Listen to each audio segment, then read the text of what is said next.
স্বাগত টিভিসি সংবাদে। আপনাদের সাথে আছি আমি প্রিয়া কুন্ডু। এবার জানাবো খবরে বিস্তারিত। আগামী নির্বাচনকে ভোটের উৎসবে রূপ দিতে চায় নির্বাচন কমিশন। এই উৎসবে প্রবাসীদেরও সম্পৃক্ত করার তৎপরতা চলছে। তবে রাজনৈতিক দলের সমর্থন ছাড়া এই চেষ্টা কার্যকর হবে না, জানালেন প্রধান নির্বাচন কমিশনার এএমএম নাসির উদ্দিন। সকালে রাজধানীর নির্বাচন ভবনে প্রবাসী বাংলাদেশিদের ভোটাধিকার বিষয়ে অংশীজনদের নিয়ে সেমিনারে একথা বলেন তিনি। জাতীয় সংসদ নির্বাচনে সীমিত পরিসরে হলেও প্রবাসীদের ভোটাধিকার প্রয়োগের ব্যবস্থা করা হবে বলেও জানান সিইসি। সেমিনারে বিভিন্ন নিবন্ধিত এবং অনিবন্ধিত রাজনৈতিক দলের প্রতিনিধিরা অংশ নিয়েছেন।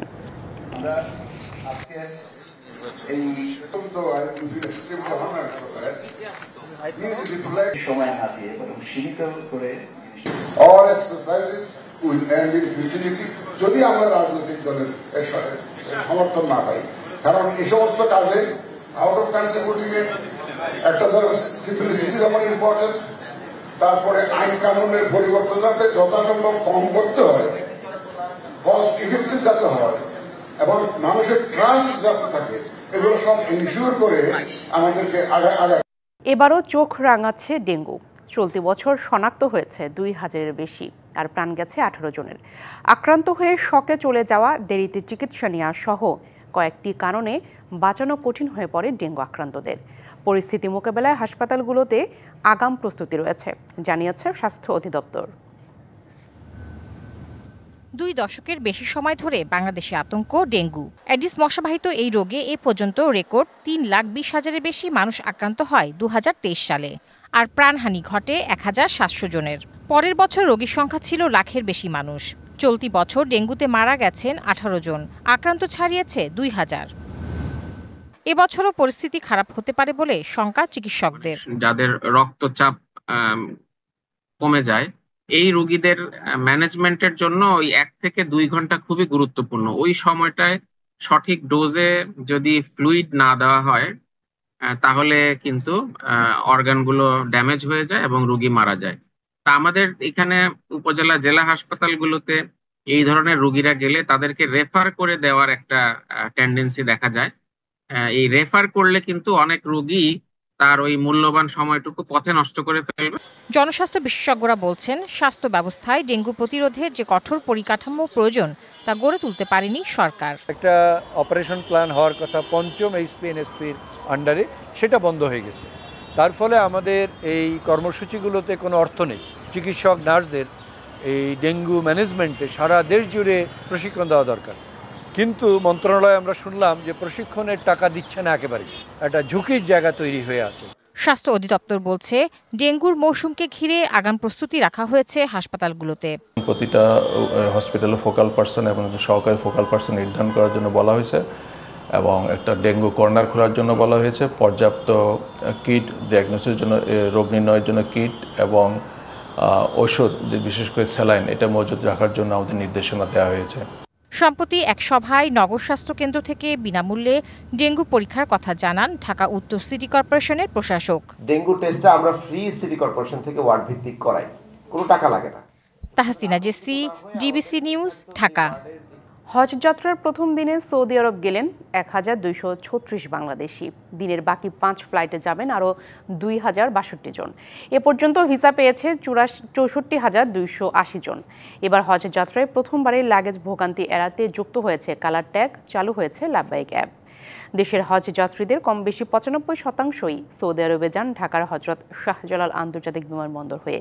এবছর 87,100 হজ যাত্রী বাংলাদেশ থেকে পবিত্র হজ পালনের জন্য সৌদি আরবে যাবেন। এবারও রোড টু মক্কা কর্মসূচির আওতায় ঢাকাতেই 2 দেশের ইমিগ্রেশন হচ্ছে। সরকারি মাধ্যমে 5,200 জন এবং বেসরকারি মাধ্যমে 81,900 জন এবার হজে যাবেন। হজ যাত্রী পরিবহনে বিমান বাংলাদেশ এয়ারলাইন্স হজের আগে 118টি এবং হজের পরে 109টি ফ্লাইট পরিচালনা করবে। সৌদি এয়ারলাইন্স হজের আগে 80টি এবং হজের পরে 79টি ফ্লাইট পরিচালনা করবে। আর ফ্লাইনাস এয়ার হজের আগে 34টি এবং হজের পরে 35টি ফ্লাইট পরিচালনা করবে। হাজিদের নিয়ে প্রথম ফিরতি ফ্লাইট আসবে 10 জুন এবং শেষ ফিরতি ফ্লাইট আসবে 10 জুলাই। অন্যান্য বছরের তুলনায় এবার অনেক ভালো হজের। কোনো রকম ডিলে আমার হয়নি, কোনো ইনফরমেশনে কোনো অসুবিধা পাইনি। এটা বাংলাদেশ সরকারের একটি সাফল্য বলতে হবে, প্রেজেন্ট সাফল্য। দেশ যাতে আরো উন্নতি করে, আরো এগিয়ে যায়, সেই প্রত্যাশাই করব। দেশ ছেড়ে স্বজনদের রেখে পাড়ি দিয়েছিলেন একটু ভালো থাকার আশায়। স্বপ্ন ছিল পরিবারের সদস্যদের অবস্থার একটু উন্নতি ঘটানো। অনেক কষ্ট শ্রমের বিনিময়েও সেই স্বপ্ন পূরণ হয়নি। প্রবাস জীবনে ঘাটে ঘাটে প্রতারণার শিকার হয়েছেন আর জেল খেটে নিঃস্ব হয়ে ফিরেছেন দেশে। সৌদি আরব থেকে ফেরা শতাধিক মানুষের সামনে এখন কেবল অন্ধকার। দেশের অর্থনীতিতে প্রবাসীদের গুরুত্বপূর্ণ ভূমিকা থাকলেও সময়ের সঙ্গে বাড়ছে প্রবাসীদের সমস্যা। দালাল ও অসাধু চক্রের জালে জড়িয়ে বিভিন্ন দেশে গিয়ে প্রতারণার শিকার হচ্ছেন। বিশেষ করে সৌদি শ্রম বাজারে প্রবাসী বাংলাদেশি বেশি ক্ষতিগ্রস্ত হচ্ছেন। দেশটিতে বাংলাদেশি শ্রমিকদের সংখ্যা বাড়লেও কমেছে রেমিটেন্স প্রবাহ, যার প্রধান কারণ ওয়ার্ক পারমিট ও আকামা সমস্যা। আকামা না থাকায় সোমবার মধ্যরাতে সৌদি থেকে জেল খেটে নিঃস্ব হয়ে দেশে ফিরেন শতাধিক প্রবাসী। শান্ত ছিলেন সৌদি আরবে, স্বপ্নে বিভোর হয়ে ধার দেনা করে সৌদিতেই পাড়ি জমালে সেই স্বপ্ন বাস্তবে রূপ দিতে পারেনি। জানালেন বুকে চেপে রাখা অসহনীয় যন্ত্রণা এবং স্বপ্ন ভেঙে যাওয়ার গল্প। তোমার কোনো মাসুল না, আমরা তোমার দায়িত্ব তোমার, কারণ তুমি কাজ থেকে চলে আসছো। আমি বলছি আমার তো স্যালারি দেয় নাই, আমি কি করবো? 10 দিন জেল খেটে এসেছি, খাই নাই কিছুই ভাই, একটা করে রুটি দিছে খাবার, নিঃস্ব ভাই। এখন কি করবো? এখন বাড়িতে গেলেও তো মনে করেন যে করবো যে কি কিছু তো করার নাই ভাই। 5 লাখ টাকা ঋণ করে পরিবারকে সচ্ছল রাখতে 1 বছর আগে পাড়ি জমান সৌদি আরবে তিনিও হেরেছেন জীবন যুদ্ধে। জানালেন 5 মাস কফিলের অধীনে কাজ করার পরেও বেতন না পেয়ে অন্য প্রতিষ্ঠানে যাওয়ার আগ মুহূর্তের কথা। একটা লুঙ্গি আর একটা গেঞ্জি পরে বের হইছে আমি নামাজ পড়ার জন্য। এই নামাজ পড়া অবস্থায় আমাকে ধরে নিয়ে আসছে। আমার বাড়ি ভিটা ছাড়া আর কিছু না, আমার ছেলে মেয়ের লেখাপড়ার খরচ, আমার সংসার খরচ, এখন চালার মতো কেউ নাই। এখন আমি কি করব? আমার তো আর এখন কিছু করার নাই, আমি তো এখন নিঃস্ব হয়ে গেছি একদম। বাকিরাও এসেছেন সরাসরি সৌদি আরবের জেল থেকে। পরিবার থাকা সত্ত্বেও বলতে পারেননি বিমানবন্দরে আসার কথা। কারণ কি বলবেন, প্রিয়জনের কাছে পানির বোতল ছাড়া কিছুই তো আনতে পারেননি। কপিলের কাছে আমি 29 মাসের পয়সা পাও না, 2 বছরের বেশি। মামলায় আমাকে আরও 2 বছর ঘুরাইলো। কপিলের বাইরে কিন্তু কাজ করার কোনো নিয়ম নাই, তাহলে আমি 4 বছর বেকার। 4 বছর এমন একটা পরিস্থিতি হয়েছে আমার এবং আমার ফ্যামিলির, যেটা বলে বোঝানোর মতো ভাষা আমার কাছে নাই। এমন পরিস্থিতি থেকে উত্তরণের সরকারকে উদ্যোগী হওয়ার আহ্বান জানান অসহায় এসব প্রবাসীরা। Ariful Islam, DBC news, Dhaka. SDG বাস্তবায়নে নাগরিক প্ল্যাটফর্ম বাংলাদেশের আয়োজনে রাজধানীর ধানমন্ডিতে সিপিডি কার্যালয়ে চলছে বাংলাদেশ কারিগরি এবং বৃত্তিমূলক শিক্ষা বর্তমান পরিস্থিতি ও সংস্কার চিন্তা শীর্ষক মিডিয়া ব্রিফিং। কথা বলছেন নাগরিক প্ল্যাটফর্মের আহ্বায়ক ডক্টর দেবপ্রিয় ভট্টাচার্য। সরাসরি যাচ্ছি সেখানে। ক্ষেত্রে অবহেলা খুবই প্রকৃষ্টভাবে আমরা লক্ষ্য করেছি। তার একটা বড় উদাহরণ হলো বাজেটে শিক্ষা খাতে বরাদ্দের বিষয়টি। আপনারা জানেন যে বাজেটে শিক্ষা খাতে বড়জোর 1.7%, আমি 2023-24 সংখ্যা বলছি, 1.7% বেশি, খুব বেশি বরাদ্দ আমরা এখানে পাইনি, যেখানে 6-7% হওয়াটা প্রয়োজন বলে আমরা মনে করি। সেই 1.7% কিন্তু কার্যকরভাবে বাস্তবায়ন হয়নি, সেটার মাত্র 1.4% বাস্তবায়ন হয়েছে। অর্থাৎ আপনি যা দিয়েছেন তাও ঠিকমতো খরচ করেননি, এবং যেটা খরচ করেছেন তাও আপনার দালান কোঠা নির্মাণের জন্যই বেশি গেছে। সেটা সেই অর্থে শিক্ষার মান উন্নয়নের জন্য শিক্ষক এবং শিক্ষার্থীদের আপনার মানসম্পন্ন শিক্ষার ক্ষেত্রে অতখানি যায়নি। কিন্তু তার চেয়েও বড় কথা হলো এই যে 1.4% দেওয়া হয়েছে, তার মাত্র 4.4% হলো কারিগরি এবং শিক্ষার জন্য দেওয়া হয়েছে। অর্থাৎ দেখুন, এটার যে প্রান্তিক অবস্থান, এটা সামগ্রিকভাবে আপনার সরকারি আয় ব্যয় কাঠামোর ভিতরেও কিন্তু এটা পরিষ্কারভাবে এসেছে। অর্থাৎ ওই 1.4%-এর 4.4% যে আপনি দিয়েছেন, কত শতাংশ হয় হিসাব করে বের করেন এটার ভিতরে জিডিপি, সেইটাতে আবার আপনি দালান কোঠাই বানিয়েছেন বেশি, সেই অর্থে শিক্ষার মান উন্নয়নের জন্য এবং হয়নি। আর ওই টাকা দিয়ে আপনি পরিচালন ব্যয় নির্বাহ করেছেন বেশি, কিন্তু ওখানে ছাত্র আনার জন্য যে অন্যান্য বিষয় থাকে সেগুলি আমরা লক্ষ্য করিনি। গণতান্ত্রিক সমাজে ভিন্ন মত থাকলেও সংস্কার প্রশ্নে সবার লক্ষ্য এক, এমন মন্তব্য করে জাতীয় ঐকমত্য কমিশনের সহসভাপতি অধ্যাপক আলী রিয়াজ বলেছেন, সংস্কার প্রক্রিয়া কতটুকু সফল হবে তা সবার ঐক্যের ওপরেই নির্ভর করছে। সকালে বিপ্লবী ওয়ার্কার্স পার্টির সাথে বৈঠকের শুরুতে বক্তব্যে একথা বলেন তিনি। বলেন, জাতীয় সনদ শুধু সরকারের আকাঙ্ক্ষা নয়, গণতান্ত্রিক সংগ্রামকে প্রাতিষ্ঠানিক রূপ দিতে সবাই একত্রে পথ খোঁজার চেষ্টা। এ সময় বিপ্লবী ওয়ার্কার্স পার্টির সাধারণ সম্পাদক সাইফুল হক বলেন, মানুষের আকাঙ্ক্ষা পূরণে সংস্কার এবং নির্বাচন প্রক্রিয়া একসাথে এগিয়ে নিতে হবে। ন্যূনতম বিষয়ে ঐকমত্য তৈরি করে দ্রুত সময়ের মধ্যে জুলাই সনদ করার আহ্বান জানান তিনি। বৈঠকে জাতীয় ঐকমত্য কমিশনের 4 সদস্য এবং বিপ্লবী ওয়ার্কার্স পার্টির 10 সদস্যের প্রতিনিধি দল অংশ নিয়েছেন। সবার যেহেতু কমিটমেন্ট আছে, এটা অবাধ নিরপেক্ষ নির্বাচন, রাষ্ট্র সরকার সংবিধান গোটা ব্যবস্থার একটা পরিবর্তন, নির্বাহী বিভাগের সাথে যেহেতু সবাই আমরা একমত যে বিচার বিভাগ এবং আইন প্রণয়নী বিভাগের এই যুগে যে কোনো মডার্ন ডেমোক্রেটিক স্টেটে একটা যৌক্তিক লজিক্যাল ভারসাম্য থাকতে হবে। এটাকে প্রধান ধরে যদি আমরা কাজটা এগোতে পারি, আমি বিশ্বাস করি আমরা সফল হব। অনেক বিষয়ে আমাদের মধ্যে ঐকমত্য ইতিমধ্যেই আছে। কিছু বিষয়ে আমরা দেখতে পাই যে কিছু কিছু ভিন্ন মত আছে, সেগুলো আমরা আলোচনার মধ্যে দিয়ে অগ্রসর হব।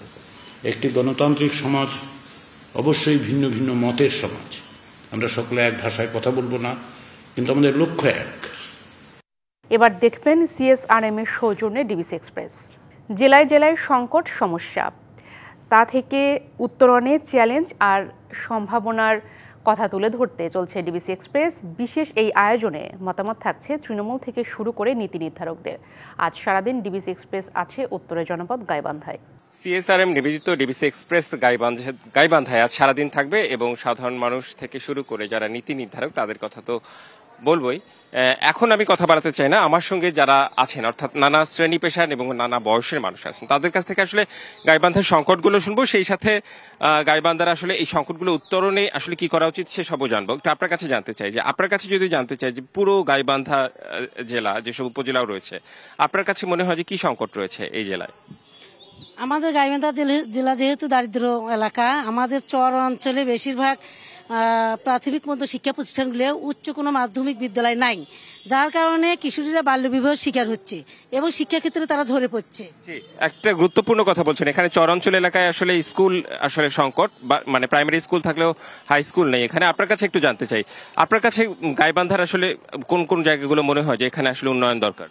এখানে দরিদ্র নারীদের যে সন্তান প্রসবের জায়গাটা আমাদের মাতৃসদন, সেখানে আসলে ডাক্তার না থাকার কারণে তারা বিভিন্ন সময় বিভিন্ন ক্লিনিকে যেতে পারে না অতিরিক্ত টাকার কারণে, এবং সেই কারণে শিশু মৃত্যু এবং নারী মৃত্যুর হারটা অতিরিক্ত বেড়ে যাচ্ছে আমাদের এলাকায়। আমরা এসব নিয়ে নিশ্চয়ই কথা বলবো, আমাদের সাথে জেলা প্রশাসক যুক্ত হবেন রাত 9টায়, সেই সময় নিশ্চয়ই কথা বলা যাবে। আমি একটু আরো দু একজনের সঙ্গে কথা বলতে চাই। এই যে গাইবান্ধা শহর, এই শহরটাও আসলে খুব যানজট, মানে পরিকল্পিত না। আপনার কাছে একটু জানতে চাই যে গাইবান্ধার মানুষ হিসেবে আসলে কি কি দাবি করেন কিংবা উন্নয়নের জন্য কি কি প্রয়োজন? স্বাধীনতার 54 বছর পেরিয়েও আজকে আমাদেরকে চিন্তা করতে হচ্ছে যে গাইবান্ধার উন্নয়ন নিয়ে। পাশ্চাত্যের জেলাগুলোর থেকে পিছিয়ে আছে গাইবান্ধা। আপনি নিশ্চয়ই যখন ঢুকেছেন গাইবান্ধা শহরে তখন দেখবেন যে 4 লেন রাস্তা হওয়ার কথা ছিল, সেটা 2 লেন রাস্তা হয়ে আছে। গাইবান্ধা শহরের মানুষ ট্রিটমেন্ট পায় না। হাসপাতাল যেটা রয়েছে আমাদের গাইবান্ধায় জরাজীর্ণ এবং হেলে দুলে চলছে, যে গাইবান্ধার অবস্থা নাজুক। আমরা উন্নয়নের জন্য গাইবান্ধায় কৃষি ডিপ্লোমা একটা ইনস্টিটিউট আছে, সেটাই ইউনিভার্সিটি করার মতো 1000 একর জায়গা আছে। আমরা সব কিছু থেকেই আমরা জানি না কি অনেক সংকট রয়েছে। আমি আরো অনেকেই আছে, এখানে একজন তরুণ রয়েছে, আমি একটু এই তরুণের কাছেও জানতে চাই যে আপনার কাছে কি মনে হয় সংকটটা কোথায়, মানে কি করলে ভালো হয় গাইবান্ধার জন্য? আমাদের গাইবান্ধা জেলা নানান দিক থেকেই সংকটে জরাজীর্ণ। তার মধ্যে যদি আমি স্বাস্থ্যসেবার কথাটা বলি, স্বাস্থ্যসেবায় আমাদের গাইবান্ধা জেলা অনেক পিছিয়ে আছে। আমাদের গাইবান্ধার একমাত্র জেনারেল হসপিটাল, যেটা 250 শয্যা বিশিষ্ট ঘোষণা হলেও অনেকদিন হয়ে গেছে এটা ঘোষণার, তবুও এখনো পর্যাপ্ত জনবল বা যা প্রয়োজন যন্ত্রপাতি তার কিছুই এখনো পর্যন্ত এই হসপিটালে আসেনি। হাসপাতাল সমস্যা, শিক্ষার সমস্যা, চরাঞ্চলের সমস্যা, সমস্যা আসলে অনেক এই জেলা শহরটিকে। আমিও দেখেছি, আমার কাছে মনে হয়েছে যে ভৌগোলিকভাবেও আসলে জেলাটি একটু সাইডে থাকায় আসলে মূল যে প্রধান সড়ক ঢাকা থেকে উত্তরবঙ্গের অর্থাৎ যে বিশ্ব রোড চলে গিয়েছে সেই রাস্তার সাথে আসলে গাইবান্ধার শহরের কানেক্টিভিটি কম, সে কারণে আসলে নানাভাবে গাইবান্ধা এখনো অবহেলিত। আমরা সংকটগুলোর কথা শুনলাম, এর থেকে উত্তরণের কি উপায় সেই সব কথাও জানবো এই এলাকারই শিক্ষক যারা আছেন, যারা সুশীল সমাজ আছেন তাদের কাছে, পাশাপাশি জেলা প্রশাসকের কাছে জানবো এই গাইবান্ধার সমস্যা নিয়ে উত্তরণের জন্য তারা আসলে কি পথ খুঁজছেন। তো ডিবিসি এক্সপ্রেসের সাথেই থাকবেন। এলজিইডির প্রধান কার্যালয় সহ জেলা উপজেলা পর্যায়ের 36টি দপ্তরে দুদকের অভিযান চলছে। চট্টগ্রামের অভিযানের খবর জানাতে যুক্ত হচ্ছেন সহকর্মী মাসুদুল হক। সরাসরি চলে যাচ্ছি তার কাছে। মাসুদ, অভিযানের বিস্তারিত জানাবেন। সরকারি বিভিন্ন প্রকল্পে অনিয়ম এবং দুর্নীতির অভিযোগে এই মুহূর্তে চট্টগ্রামের এলজিইডি ভবন অভিযান চালাচ্ছে দুদক। মূলত তাদের কাছে যে অভিযোগটি আসছে সেটি হচ্ছে সরকারি বিভিন্ন প্রকল্পের কাজ না করেই নিয়ম বহির্ভূতভাবে বিল উঠিয়ে নেওয়া হয়েছে। এছাড়া বিভিন্ন অভিযোগ তো রয়েছেই। একটু আসতে চাই ভেতরে, এই মুহূর্তে অভিযান চালাচ্ছে যারা দুদকের কর্মকর্তারা। আপনারা দেখছেন যে যিনি প্রধান এখানে যে নির্বাহী প্রকৌশলী, তার দপ্তরে মূলত তারা বিভিন্ন কাগজপত্র তারা খতিয়ে দেখছেন। মূলত যে অভিযোগটা আমরা পেয়েছি, চট্টগ্রামের এলজিইডির বিভিন্ন প্রকল্প চলমান রয়েছে এবং এসব প্রকল্পের কাজ যথাযথভাবে সম্পন্ন না করেই বিধি বহির্ভূতভাবে অগ্রিমভাবে বিল উত্তোলন করার ঘটনা এখানে ঘটেছে। এছাড়া এলজিইডির তত্ত্বাবধানে বিভিন্ন রাস্তা এবং ব্রিজ কালভার্ট নিম্নমানের কাজ করাই নির্মাণকৃত রাস্তা, ব্রিজ ও কালভার্ট অল্প দিনে কিন্তু ধসে পড়েছে এবং এর ফলে সাধারণ মানুষের যে দুর্ভোগ তারা চরম আকার ধারণ করেছে। এসব অভিযোগের ভিত্তিতে মূলত তাদের এই ধরনের অভিযান। একটু আসতে চাই, একটু বলতেন ভাই আজকে আপনারা কেন এই যে একটু যদি বলতেন আজকে এই যে অভিযানটি কেন, আপনারা কী পেয়েছেন এখানে? আসলে এটা চট্টগ্রাম জেলার এলজিডির যে সকল প্রকল্প চলমান আছে ওই প্রকল্পের নিম্নমানের সামগ্রী ব্যবহার এবং হচ্ছে অ্যাডভান্স পেমেন্ট, যেটা বলে অতিরিক্ত পেমেন্ট চলমান কাজের, এই দুটো অভিযোগ ছিল। তো আমরা চলমান প্রকল্পের তথ্যগুলো আমরা নিয়েছি, পাশাপাশি র্যান্ডমলি কিছু প্রজেক্ট দেখতেছি কোনো ওভার পেমেন্ট হয়েছে কিনা আর নিম্নমানের হয়েছে কিনা সেটা আমরা ঘটনাস্থলে যাব পরবর্তীতে। আপনাকে ধন্যবাদ আমার সাথে যুক্ত হওয়ার জন্য। আমরা দেখেছি কয়েকদিন ধরে কিন্তু দুদক চট্টগ্রামের বিভিন্ন স্থাপনায়, সিটি কর্পোরেশন, গণপূর্ত ভবন সহ রেলওয়ে বিভিন্ন জায়গায় তারা এই ধরনের অভিযান চালাচ্ছে। যারা দুদকের কর্মকর্তা তারা যেটি বলছেন অনিয়ম এবং দুর্নীতির সাথে যারা জড়িত থাকবে তাদের বিরুদ্ধে এই ধরনের অভিযান অব্যাহত থাকবে। তো এই ছিল আমার কাছে চট্টগ্রাম থেকে খবর। মাসুদ, ধন্যবাদ আপনাকে। ডিবিসি সংবাদে এই ছিল এখনকার মতো। ডিবিসি নিউজের সংবাদগুলো পড়তে ভিজিট করুন dbcnews.tv আর ভিজিট করুন ডিবিসি নিউজের ফেসবুক পেজ ও ইউটিউব চ্যানেল। সঙ্গেই থাকুন।